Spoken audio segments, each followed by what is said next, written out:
Hello everyone, Next here, coming to you for another tutorial. This time requested by Trend101 Warrior, the very same person who requested the last tutorial, Super Mario Star Road, how to set that up.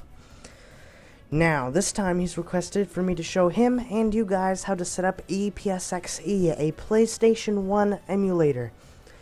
It's one of, if not the best, PlayStation 1 emulator.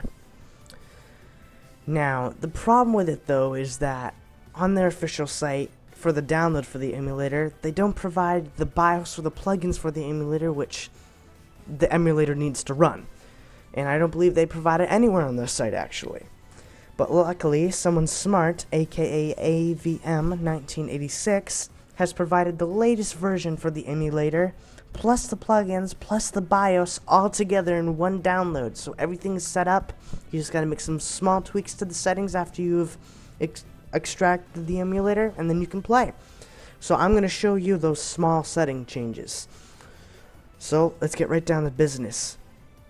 It's, like I said before, from the ISO zone. You can copy the URL up at the top here, or I'll provide a direct link, download link to the emulator in the description. And that direct download link would be after you click this small download button right here.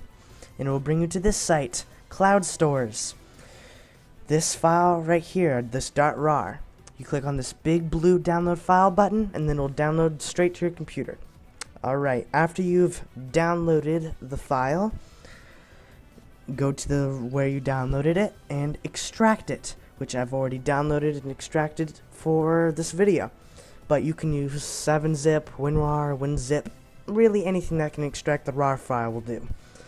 So after you've extracted it, go to where you've extracted it, aka the root folder for the emulator.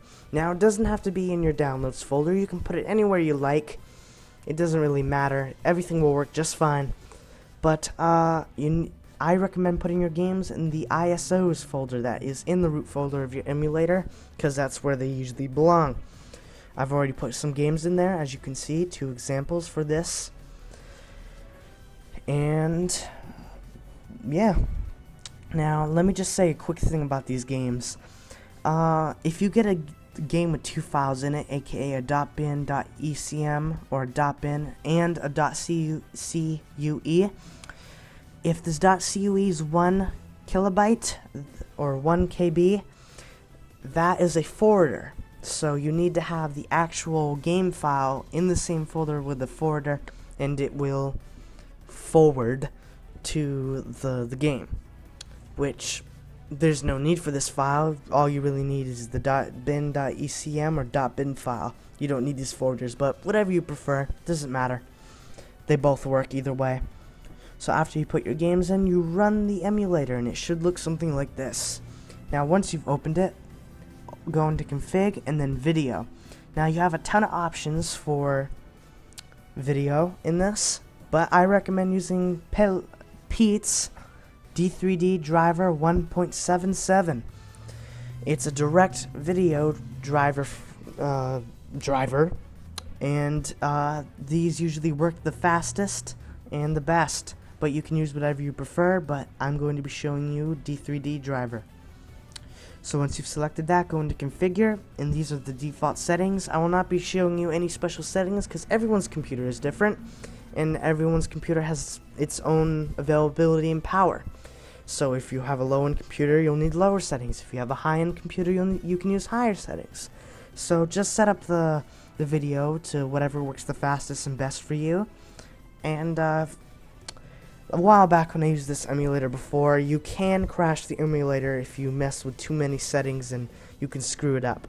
But in case you do mess things up, just come back to this video and you can see the defaults for the plugin, and just change everything back and everything will be back to normal and working fine. So I'm just going to be using the defaults for this video.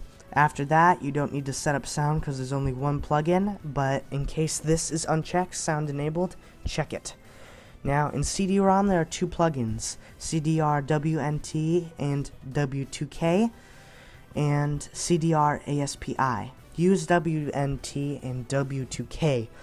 That's the one I use, and it's the one that works for me. I haven't tried ASPI yet, and I don't know if it quite works. So just use this. After that, the emulator already comes with memory cards, so you don't need to download any. So go into Gamepad and set up player 1 or player 2 to whatever keyboard buttons you have. You can use whatever you like. After you've set up your controls, go into File and then Run ISO, and then open your game. Now, just to be clear, there are 2 examples here. Pac-Man World, a classic game, one of my favorites, and I believe a hacked version of one of the Resident Evil games, which I don't play those games. I'm not interested, don't like them. But I have them here just to show Trend 101 Warrior that they do work with this emulator with the setup I've shown. So I'm just going to open Pac-Man World for the example.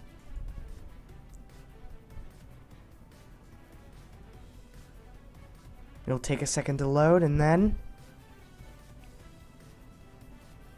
it works. Everything is set up and works just fine. Press escape to quit, and then close the emulator. There you go, everything's all set up. You're ready to play your games.